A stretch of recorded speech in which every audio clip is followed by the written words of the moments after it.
Hello दोस्तों, आप सभी का स्वागत है डीवीजी एकेडमी में। दोस्तों आज संडे स्पेशल है और आज संडे स्पेशल में आप लोगों के लिए एक बहुत ही स्पेशल सीरीज लाया हूं जिसमें टॉप 10 क्वेश्चंस कवर किए हमने, जो कि अक्सर एग्जाम में बार बार देखने को मिलते हैं। कोई भी एग्जाम उठा लो आप, चाहे रेलवे उठा लो, चाहे एमपी पुलिस उठा लो, चाहे कोई भी स्टेट गवर्नमेंट का या सेंट्रल गवर्नमेंट का एग्जाम उठा लीजिए, हर एग्जाम में इन मैथ्स के क्वेश्चनों को पूछा जाता है। तो आज का वीडियो बहुत अच्छा होने वाला है। वीडियो को पूरा देखिए, शुरू से लेके एंड तक बहुत सारी चीजें क्लियर होगी और बहुत सारे नए क्वेश्चंस भी आपको मिलेंगे। तो चलिए फाइनली हम लोग चलते हैं मोबाइल फोन की स्क्रीन पर। तो आइए दोस्तों, फाइनली हम लोग मोबाइल फोन की स्क्रीन पर पहुंच चुके हैं और आपको मेरा फेस एक कॉर्नर में दिख रहा होगा, है ना। तो चलिए हम लोग जो है अभी स्क्रीन पर कुछ वीडियो आप लोगों के लिए बना रहे हैं। तो आज का हमारा संडे स्पेशल क्लास है दोस्तों। संडे स्पेशल क्लास में आज हम देखने वाले हैं मैथ्स में मिक्स क्वेश्चंस। हम लोग आज मैथ्स के मिक्स क्वेश्चंस देखेंगे जो कि अलग अलग टॉपिक से होंगे और टॉप 10 क्वेश्चन ऐसे मैंने आप लोगों के लिए उठाए हैं जो कि बार बार एग्जाम्स में रिपीट होते हैं। कई बार आप लोगों को देखने को मिलेगा, अभी हाल ही के एग्जाम में भी कई बार रिपीट हुए। तो ये जो वीडियो है ये सभी कॉम्पिटिटिव एग्जाम्स के लिए है, मैथ्स के लिए है स्पेशली। और जो हमारे चैनल पर फर्स्ट टाइम आए हैं, पहली बार इस मेरे वीडियो को देख रहे हैं, तो वीडियो को लाइक करके अपने दोस्तों को शेयर करिए और चैनल को सब्सक्राइब जरूर कर लीजिएगा। तो चलिए आगे बढ़ते हैं, हम लोग सीधे क्वेश्चंस की ओर चलते हैं। तो चलिए यहां पर आप लोग देखिए, फर्स्ट क्वेश्चन जो है आप लोगों की स्क्रीन पर देख पा रहे हैं आप लोग।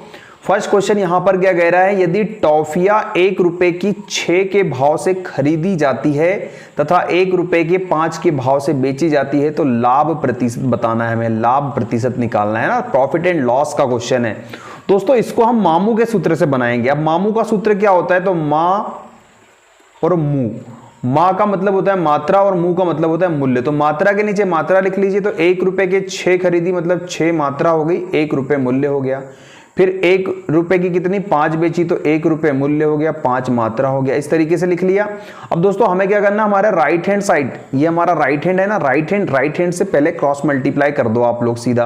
तो ये हो जाएगा 6 एकम 6 हो जाएगा। इसका इधर करेंगे तो 6 एकम 6 और फिर लेफ्ट साइड से कर दीजिए तो 6 एकम 6 और यहाँ 5 एकम 5, दोनों को माइनस करके लेना है। डिवाइड में अब डिवाइड में हमें क्या लेना है, जो हमने लेफ्ट साइड से मल्टीप्लाई किया तो 5 एकम 5 हम लेंगे और परसेंटेज में बनाने के लिए इसमें 100 का मल्टीप्लाई कर दीजिए। तो 6 में से 5 जाएगा, ये तो 1 बचेगा। अब 1 गुना 100 बटा 5 मतलब 5 से कटेगा ये, तो 20% आपका आंसर हो जाएगा। 20% का प्रॉफिट हो जाएगा इस क्वेश्चन में। तो आपका आंसर बी वाला करेक्ट हो जाएगा। तो इस तरीके से आप लोग इस क्वेश्चन को मामू के फॉर्मूले से बना सकते हैं ना। ऐसे जितने भी प्रश्न हो सारे के सारे इस सूत्र से बन जाएंगे। चलिए आगे चलते हैं, अगर ये क्वेश्चन आप लोगों को समझ में आया हो तो। चलिए अगला क्वेश्चन आप लोग देख पा रहे हैं स्लाइड में, एज से रिलेटेड क्वेश्चन है दोस्तों। एज आप लोगों ने पढ़ा होगा अच्छे से, है ना। तो देखिए क्या कह रहा है क्वेश्चन, यहां पर कह रहा है पिता और पुत्र की आयु का योग पुत्र की आयु का 4 गुना है। अच्छा, यहां पर देखिए जो पिता है, पिता मतलब फादर लिख लेता हूं मैं, फादर मतलब एफ लिख लेता हूं और पुत्र को सन लिख लेते हैं। तो फादर और सन इन दोनों की आयु का योगफल क्या है, बोले पुत्र की आयु का 4 गुना है, मतलब सन की आयु का 4 गुना मतलब 4s। यहां से हम लोग दोस्तों, यहां से अगर देखें तो यहां से इस s को अगर इधर पक्षांतर करें हम 4s की जगह, तो हमारे पास यहां से f इक्वल 3s। तो यहां से f अपॉन s मतलब फादर और जो उसका पुत्र है उसका रेशो निकल जाएगा, एज का रेशो निकल गया। अब दोस्तों रेशो निकल गया 3:1। अब इनकी आयु का औसत दे रखा है हमें 28 वर्ष। अगर 2 लोग हैं, दोनों की आयु का औसत दिया है तो इनका योगफल हम निकाल सकते हैं। 28 दूनी 56 हो जाएगा। और यहां पर रेशो में अगर योग करें दोनों का तो योग कितना हो रहा है, 4। मतलब ये 4 किसके बराबर है, 56 के बराबर है। मतलब जो औसत था उससे हमने योगफल निकाल लिया है ना, 56 वहां से आया। अब 4 से कट जाएगा ये 14 बार। एक रेशो की वैल्यू क्या मिली, 14 मिली। अब हमें पूछा है पुत्र की आयु क्या है, तो पुत्र की आयु कितनी हो जाएगी, तो पुत्र की आयु का रेशो 1 अनुपात में है, तो 1 में 14 का गुना कर दीजिए। तो आप कह सकते हैं पुत्र की आयु 14 वर्ष हो जाएगी। कितनी हो जाएगी, 14 वर्ष। तो ए नंबर का आंसर हम लोग यहां पर चूज कर सकते हैं। तो इस तरीके से इस क्वेश्चन को भी आप बहुत आसानी से और सिंपल वे में बना सकते थे। तो चलिए दोस्तों, आइए अगला सवाल आपके सामने स्क्रीन पर है, रेशो से रिलेटेड क्वेश्चन कह रहा है 5 आम 4 संतरों का मूल्य वही है जो 3 आम और 7 संतरों का है। एक आम और एक संतरे के मूल्य में क्या अनुपात होगा। दोस्तों यहां पर हम सिंपली क्या कहते हैं, आम को हम m लिखते हैं, तो यहां पर हम लिख लेंगे 5m और शब्द लगाए मतलब जुड़ जाएगा 4 संतरे मतलब 4n। इनका मूल्य कितना है, मतलब संतरे को मैंने n मान लिया यहां पर, है ना। अब यहां पर ये मूल्य वही है बोले जो 3 आम और 7 संतरों का मूल्य होता है। अब दोस्तों यहां पर आम एक तरफ करो और संतरे संतरे एक तरफ करो, तो 5 में से 3 जाएगा तो यहां पर बचेगा 2m इक्वल, यहां पर 7 में से 4 जाएगा तो इधर बचेगा 3n। अब दोस्तों m/n अगर निकाले हम तो ये बनेगा 3/2, मतलब रेशो अगर बात करें तो ये रेशो आएगा 3:2। ये आपका आंसर हो जाएगा 3:2। कहां गया पहला वाला, ए नंबर का आंसर हम कर सकते हैं। बिल्कुल सिंपल क्वेश्चन था ये, है ना, लेकिन बहुत इंपॉर्टेंट क्वेश्चन है दोस्तों ये। चलिए आगे चलते हैं फटाफट अगले क्वेश्चन की ओर। मैंसुरेशन से है अगला क्वेश्चन भाई, अगला क्वेश्चन मैंसुरेशन से है, काफी मजेदार क्वेश्चन है ये। तो मैंसुरेशन से ये क्वेश्चन क्या कह रहा है, यदि एक वृत्त की परिधि 4p से बढ़ाकर 8p कर दी जाए तो वृत्त के क्षेत्रफल में क्या अंतर होगा, है ना। तो यहां पर अब हमें देखना है कि यहां पर एक वृत्त की परिधि 4p से बढ़ाकर 8p कर दी गई, तो परिधि का सूत्र क्या होता है, तो हम जानते हैं परिधि का सूत्र होता है 2πr। ये किसके बराबर है, पहले 4p के इक्वल ले लीजिए इसको, इसके बाद में इसको यहां से काटेंगे हम, तो यहां से 2p, ये मतलब 2 कट जाएगा, तो r की वैल्यू आ जाएगी 2p/π। अब दूसरी बार 2πr और यहां पर ये कितना कर दिया बढ़ा के 8p, यहां से काटेंगे हम इसको, तो यहां से 4, मतलब ये r का मान क्या निकल कर आएगा 4p/π। अब दोस्तों वृत्त का क्षेत्रफल हम जानते हैं πr² होता है, तो यहां पर r का स्क्वायर होता है, मतलब यहां पर हो जाएगा 2p/a का स्क्वायर मतलब 4p²/π, और यहां पर हो जाएगा दोस्तों 16p²/π। अब पाई से पाई तो कट जाएगा, तो यहां पर दोस्तों 4 से देखिए, यहां पर ये नंबर वाला क्या हुआ मान 4 से 16 हो गया। अब 4 से 16 कैसे हुआ होगा, मतलब 4 में 4 का मल्टीप्लाई हुआ होगा ना, मतलब 4 गुना हुआ होगा ये, तब जाके ये 16 हुआ है। तो हम यहां से सिंपली लॉजिक लगा सकते हैं कि 4 गुना हो जाएगा, जो वृत्त का क्षेत्रफल है पहले की अपेक्षा 4 गुना बढ़ जाएगा, है ना। तो हम यहां पर ये सी वाला आंसर कर सकते हैं, इसको आगे हल करने की कोई जरूरत नहीं है हमें। तो इस तरीके से ये मैंसुरेशन का क्वेश्चन काफी इंपॉर्टेंट और कई बार जो है इस तरह के क्वेश्चन पूछे गए हैं। चलिए फटाफट अगले क्वेश्चन की ओर चलते हैं।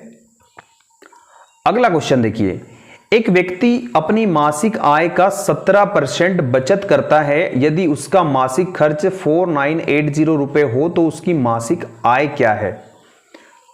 अब दोस्तों यहां पर वो 17% अगर बचत करता है तो खर्च कितना करता होगा, तो 100 में से अगर 17% बचाएगा तो 83 खर्च करेगा, 83% खर्च कर देगा, और यही खर्च किसके बराबर हो जाएगा 4980 के इक्वल आ जाएगा।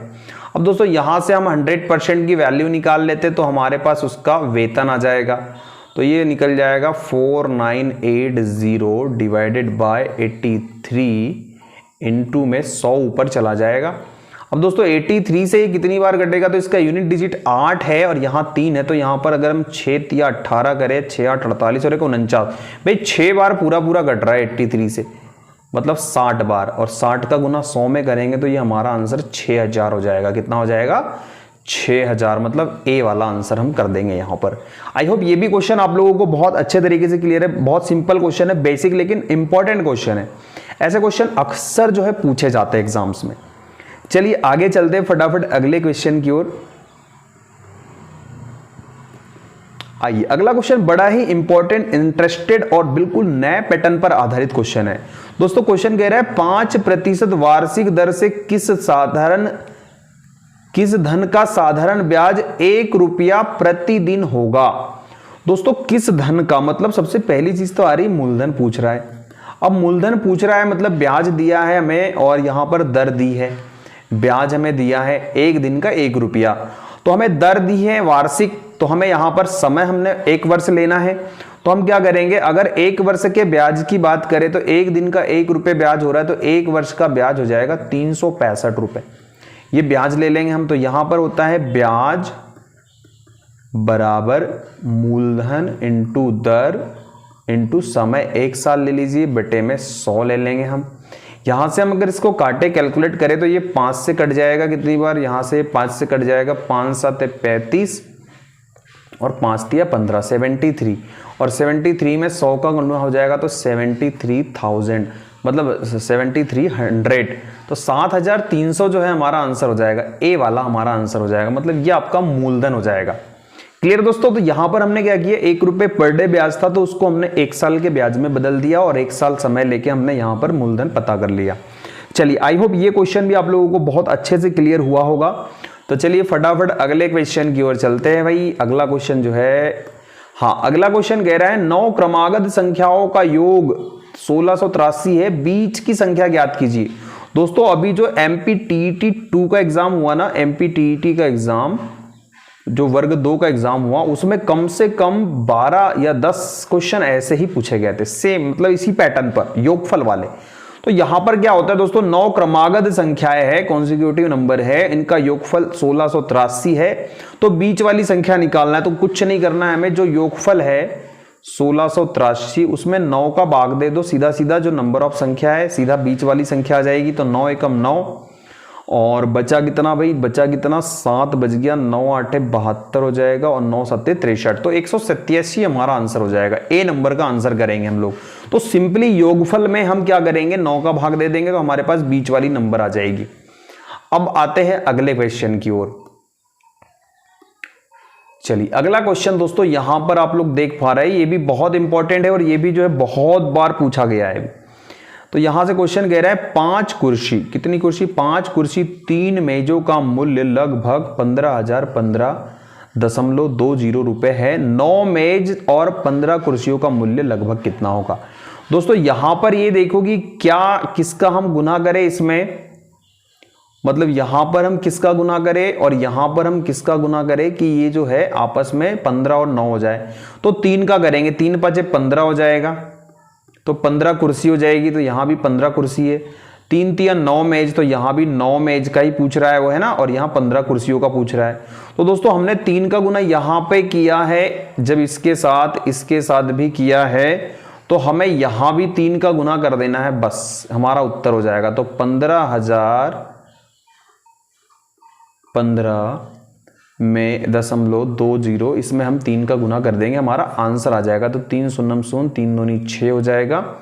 अब दोस्तों लगभग बोला है, मतलब अप्रोक्सीमेट आंसर आएगा 3 दूनी 6, 3 5 15 हो जाएगा, और 3 एकम 3 और 1 4 हो जाएगा, 3 शून्य 0 हो जाएगा, 3 5 15 हो जाएगा, और 3 एकम 3 और 1 4, तो ये 45,045। तो अप्रोक्सीमेट में अगर हम आंसर करेंगे तो यहां पर हम 45,000 इसका फिक्स आंसर देंगे। तो सी नंबर का हमारा करेक्ट उत्तर होगा इस क्वेश्चन का, सी इज द करेक्ट आंसर। 45,000 हम कर सकते हैं, लगभग बोला है ना, तो एग्जैक्ट आंसर नहीं निकलेगा। आइए आगे चलते हैं फटाफट अगले क्वेश्चन की ओर। अगला क्वेश्चन दोस्तों एलिगेशन बेस्ड मिक्सचर का क्वेश्चन है, मिक्सचर का बहुत बढ़िया क्वेश्चन है। क्वेश्चन कह रहा है पानी को दूध के साथ किस अनुपात में मिलाया जाए जिससे कि मिश्रण को क्रय मूल्य पर बेचने से 20% का लाभ हो। अब दोस्तों यहां पर बोला है पानी को दूध के साथ मिलाना है, किस अनुपात में मिलाया जाए कि लाभ आपको दिया है 20% का लाभ, मतलब यहां पर अगर हम देखें तो 20/100 अगर करें हम इसको, तो 20 एकम 20, 20 पंच 100। दोस्तों यहां पर अगर हम बात करें ना तो इसका आंसर 1:5 हो जाएगा सीधे सीधे। जब ऐसा अगर दूध के साथ पानी मिलाना हो और आपको परसेंटेज लाभ दिया हो तो उस लाभ परसेंट को फ्रैक्शन में बदल दो और वही आपका उत्तर हो जाएगा। तो हम यहां पर आंसर इसका कर सकते हैं बी नंबर का, बी नंबर हमारा करेक्ट आंसर हो जाएगा इस क्वेश्चन का। चलिए तो इसमें ज्यादा टाइम नहीं लेना है, डिटेल वीडियो चाहिए तो आप लोग जो है प्लेलिस्ट में चला जाइए, वहां से आप लोगों को एलिगेशन बेस्ड क्वेश्चन मिल जाएंगे। आइए आगे चलते हैं अगले क्वेश्चन की ओर। चलिए आज का अगला क्वेश्चन रेशो बेस्ड। आइए दोस्तों इस क्वेश्चन को हम लोग बनाते हैं सिंपल मेथड से।